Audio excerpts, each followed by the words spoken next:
bonkers. Are they multiple species? Are they what was their size? And how many are usually on a craft? They're typically the multiple species. People are familiar with the Greys, the Nordics. People have talked about reptilians and insectoids. It's not that they're reptilian or insectoid, it's that they resemble to the recipient of reptile or insect type humanoid, because they have this a head and 4 limbs and torso. So Large, small, human size, human scale. and are there how many are accrued? Well, the Greys I'm familiar with from investigating the crash at Corona, which is misnamed the crash at Roswell. It's not the crash at Roswell, it's the crash at Corona in Mexico. Those were Greys, those were 4 foot tall. And the Nordics are typically human size, probably, I've heard 5 to 6 feet tall. And same with the people who mislabel reptilian and insectoid, they're roughly that height too. I haven't heard anything about anything 7 or 8 feet, 9 feet tall. Of that nature. So there you have Eric Davis, who has pretty much just told Congress that there are 4 alien species that we know of, and talked about the Greys. This is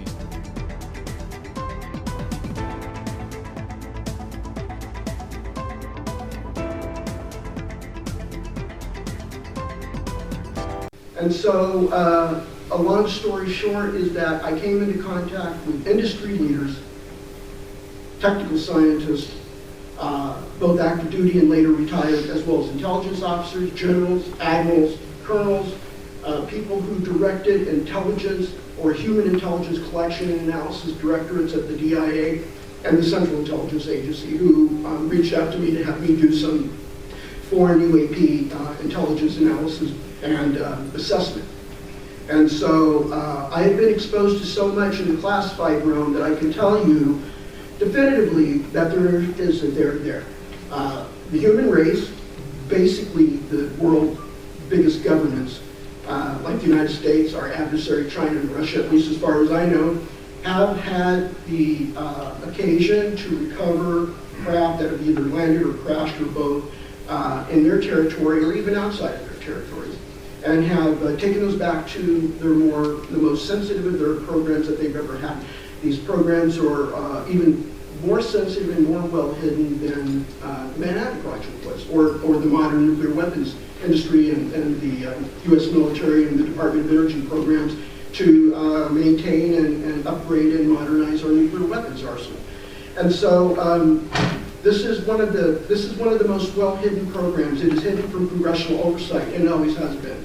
And it was hidden by the action of President Eisenhower, who instituted presidential emergency action directives during his administration. These directives are not shared with Congress. They are classified. And when the Freedom of Information Act was instituted in the 70s, those are not subjected to the Freedom of Information Act request.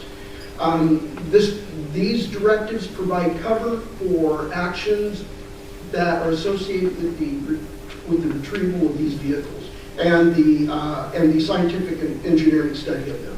And that takes place within the industry. What happens is the Department of Defense offices, CIA offices, they create shell companies. They give a sole source contract to the shell company, who passes the money to a selected group of defense industry firms. And those firms will take that contract money and turn them around and use that as internal funding. It's called internal research and development funds, which they give to their own people inside their country, their own employees, to do the reverse engineering and analysis and study of these recovered vehicles. And so this avoids all congressional oversight. It avoids the gang of 8. And it's one of the most clever techniques used to hide it. And as far as I know, only 1 4-star general and 1 3-star admiral were able to locate these programs. And that's about as much as I can say. They located the programs and they uncovered them. One got a lot of resistance and hostile reception and was told that he found who he was looking for. They were who they were suspected of being. Yes, they were a UFO, UAP, Crash Retrieval and reverse engineering program. The other one had a lot more political power behind him because of his stature as a 4-star general. And he was able to get into the program and use his authority and his access. I think they call that a super user. The super user has access to all wave special access programs. So he had his capability to be able to look into that whole thing. I was fortunate to meet Dave Dresch at the behest of Jay Stratton. Dave was a NRO liaison officer to the UAP task force, and Dave was working for his boss at the NRO, which was situated in the second floor skiffs of the Aerospace Corporation building in Colorado Springs. And I was assigned to work at the Aerospace Corporation facility in Huntsville, Alabama, because I was supporting NASA's Space Nuclear Propulsion Program office. So Jay put Dave and Dave's boss and I together, and I briefed them for 2.5 days, just a week before COVID struck. And Dave took all of my classified and proprietary information of all the investigations I did at NIDS, AFRO, and working for helping up at ERTEC, and he took that data and ran with it. And what you now know, the aftermath of that was his classified whistleblower complaint to the IG of the IC. And so there is a there. We have had this program going on in various guises, various code names. Code names change roughly every 3 years.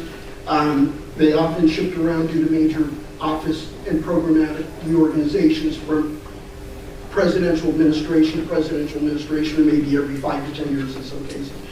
And so these things are very old. They come in, they've gone, but they're still around.